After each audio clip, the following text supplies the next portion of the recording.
दोस्तों नमस्कार, आपके अपने YouTube चैनल PN क्लासेस पर स्वागत करता हूं। आज के इस ऑनलाइन क्लास में पढ़ेंगे MP पुलिस कांस्टेबल परीक्षा 2023। इस बार मध्य प्रदेश पुलिस पाल बायोलॉजी के 25 महत्वपूर्ण प्रश्न, बार बार पूछे जाने वाले प्रश्न। देर न करते हुए चलते हैं प्रश्नों की ओर और देखते हैं प्रश्नों को। प्रश्न दिया गया है, जीवन का भौतिक आधार है। जीवन का भौतिक आधार है क्या है दोस्तों? तो जीव द्रव्य आपका जीवन का भौतिक आधार होता है, जो कि ऑप्शन नंबर सी बिल्कुल सही आंसर हो जाएगा। जीव द्रव्य आपका कोशिका द्रव्य और केंद्रक द्रव्य से मिलकर बना होता है। इसके बाद अगला प्रश्न है आपका, कोशिका का ऊर्जा ग्रह किसे कहा जाता है?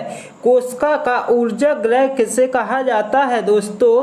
तो कहा जाता है माइटोकॉन्ड्रिया को क्या है, कोशिका का ऊर्जा ग्रह कहा जाता है, जो कि ऑप्शन नंबर डी बिल्कुल सही आंसर हो जाएगा। अगला प्रश्न है, कोशिका में प्रोटीन निर्माण का सक्रिय स्थल है।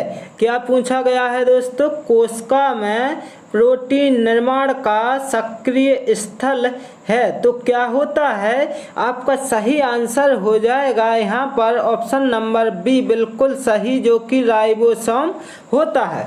इसके बाद चलेंगे अगले प्रश्न की ओर और देखेंगे अगला प्रश्न क्या दिया गया है। निम्न में से कौन सा कोशिकांग सिर्फ पादप कोशिका में पाया जाता है? तो पादप कोशिका का पूछा गया है तो आपको ध्यान देना है, कोशिका भित्ति, लवक, रिक्तका ये सभी पाए जाते हैं। क्या पाए जाते हैं? पादप कोशिका में ये सभी पाए जाते हैं, जो कि ऑप्शन नंबर डी आपका बिल्कुल करेक्ट आंसर हो जाएगा। अगला प्रश्न है, कोशिका की आत्महत्या की थैली कहलाता है, किसे कहते हैं? तो आपका सही आंसर क्या हो जाएगा दोस्तों? लाइसोसोम। क्या हो जाएगा? लाइसोसोम, जो कि ऑप्शन नंबर ए बिल्कुल सही आंसर हो जाएगा। अब चलते हैं अगले प्रश्न की ओर और देखते हैं अगला प्रश्न, किसी कोशिका में 80% से अधिक पाया जाने वाला पदार्थ क्या है दोस्तों? तो 80% से ज़्यादा जो पाया जाता है, क्या पाया जाता है? तो जल पाया जाता है, जो कि ऑप्शन नंबर बी बिल्कुल सही आंसर हो जाएगा। अगला प्रश्न क्या है? अगला प्रश्न है, किसी कोशिका में 80% से अधिक पाया जाने वाला पदार्थ। दोस्तों ये रिपीट प्रश्न हो गया है, तो इसका सही आंसर क्या है? ऑप्शन नंबर बी क्या पाया जाता है? जल। इसके बाद अगला प्रश्न देखेंगे, निम्नलिखित में से किसे कोशिका का यातायात प्रबंधक कहा जाता है? यातायात प्रबंधक कहा जाता, जो कि यहाँ पर आपका सही आंसर होगा गोल्जी बॉडी, जो कि ऑप्शन नंबर बी बिल्कुल करेक्ट आंसर हो जाएगा। अगला प्रश्न है, जीन शब्द का सर्वप्रथम प्रयोग किसने किया? तो जीन शब्द की बात आई है दोस्तों, तो किसने किया? तो आपको ध्यान देना है कि जोहानसन ने, किसने? जोहानसन ने किया था, जो कि ऑप्शन नंबर क्या हो जाएगा? डी बिल्कुल सही आंसर हो जाएगा। अगला प्रश्न देखते हैं। अगला प्रश्न क्या है? आनुवंशिकी उत्परिवर्तन होता है, कहाँ पर होता है दोस्तों? तो आनुवंशिकी उत्परिवर्तन होता है आपका क्रोमोसोम। कहाँ पर? क्रोमोसोम, जो कि ऑप्शन नंबर सी बिल्कुल सही आंसर हो जाएगा। अगला प्रश्न है, समसूत्री विभाजन के फलस्वरूप कितनी संतति कोशिका का निर्माण होता है? कितनी संतति कोशिका का निर्माण होता है दोस्तों? तो आपका ध्यान देना है आपको कि 2 संतति कोशिकाएं बनती हैं। अगला प्रश्न देखेंगे क्या दिया गया है। अगला प्रश्न है आपका, ग्रेगर मेंडल निम्न में से किसके प्रतिपादन के लिए प्रसिद्ध हैं? किसके प्रतिपादन के लिए प्रसिद्ध हैं दोस्तों? तो ये आपके ध्यान देना, आनुवंशिकता के नियम के लिए, जो कि ऑप्शन नंबर सी आपका बिल्कुल सही आंसर हो जाएगा। अगला प्रश्न देखते हैं क्या दिया गया है।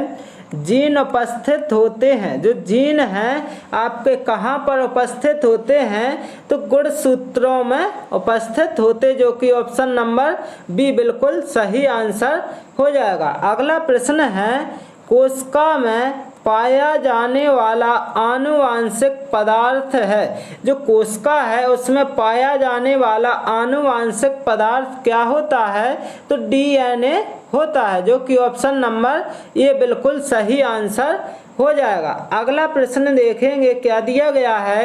अगला प्रश्न है, डीएनए का द्विगुणित कुंडली किसने दिया। मतलब जो है डीएनए का डबल हेलिक्स मॉडल किसने दिया, तो ध्यान देना है वाटसन एवं क्रिक ने दिया, जो कि ऑप्शन नंबर सी बिल्कुल सही आंसर हो जाएगा। अगला प्रश्न देखते हैं। अगला प्रश्न क्या दिया गया है, मनुष्य में कौन से क्रोमोसोम के मिलने से पुत्र का जन्म होगा। कौन से क्रोमोसोम के मिलने से पुत्र का जन्म होगा, तो आपको ध्यान देना है पुरुष का Y गुणसूत्र जबकि स्त्री का X गुणसूत्र होना चाहिए, जो कि ऑप्शन नंबर यहाँ पर क्या हो जाएगा, डी बिल्कुल सही आंसर हो जाएगा। अगला प्रश्न देखते हैं। अगला प्रश्न क्या दिया गया है, शिशु का पितृत्व स्थापित करने के लिए निम्नलिखित में से किस एक तकनीक का प्रयोग किया जाता है। किस एक तकनीक का प्रयोग किया जाता है दोस्तों, तो आपको ध्यान देना है डीएनए फिंगरप्रिंटिंग तकनीक का प्रयोग किया जाता है। अगला प्रश्न है। अगला प्रश्न क्या दिया गया है, जीन का सर्वप्रथम कृत्रिम संश्लेषण किसने किया, तो ध्यान देना है आपको एच.जी. खुराना। किसने, एच.जी.